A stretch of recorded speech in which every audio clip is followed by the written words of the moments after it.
శకుని నవ్వుతూ, నా దగ్గర ఒక అద్భుతమైన పథకం ఉంది దుర్యోధన. విరాట రాజ్యానికి దగ్గరలో ఉన్న ఒక రాజ్యాన్ని రెచ్చగొడదాం. వాళ్ళు ఆ రాజ్యంపై దాడి చేస్తారు. అలా చేస్తే మనకేం లాభం మామా? విరాట సైన్యం మొత్తం యుద్ధంలో చిక్కుకుపోతుంది. అదే సమయం మనం వెనుక ద్వారం నుంచి లోపలికి ప్రవేశించి అజ్ఞాతవాసంలో ఉన్న పాండవులను పట్టుకుంటాం అని అంటాడు. దుర్యోధనుడు ఆనందంగా నవ్వుతూ, అద్భుతం మామా, ఈ రోజుతో పాండవుల కథకు ముగింపవుతుంది. కొన్ని రోజుల తర్వాత యుద్ధఘంటాలు మోగాయి.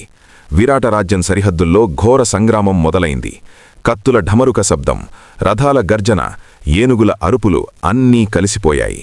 విరాట సైన్యం మొత్తం యుద్ధరంగంలో నిమగ్నమైంది. అదే సమయంలో దుర్యోధనుడు తన రాజ్యంలో సిద్ధమవుతాడు, తన సమస్త సైన్యంతో. ఇలా వెడుతూ వెనక్కి చూసి, మామా, అక్కడున్నది పాండవులు. దొరికిపోయే సమయమే వస్తే వాళ్లు నిశ్శబ్దంగా ఉండరు, తిరిగి యుద్ధం చేస్తారు. కాబట్టి మిత్రమా కర్ణ, అలానే మహితాత్మ భీష్మ, నేను రాజుగా ఆజ్ఞాపిస్తున్నాను, మీరు కూడా సిద్ధమవ్వండి. ఈ రోజుతో మనం ఆ పాండవుల కథకు ముగింపు పలకబోతున్నాం అని దుర్యోధనుడు నవ్వుకుంటూ అంటాడు. మరి ఇప్పుడు విధి ఏం తీర్పు ఇవ్వబోతోంది? పాండవులు బయటపడతారా, లేక దుర్యోధన పన్నాగానికి చిక్కిపోతారా? తెలుసుకోవాలంటే మన నెక్స్ట్ ఎపిసోడ్ తప్పక చూడాలి. అంతకంటే ముందే మన ఛానల్ని ఇప్పుడే సబ్స్క్రైబ్ చేసుకోండి.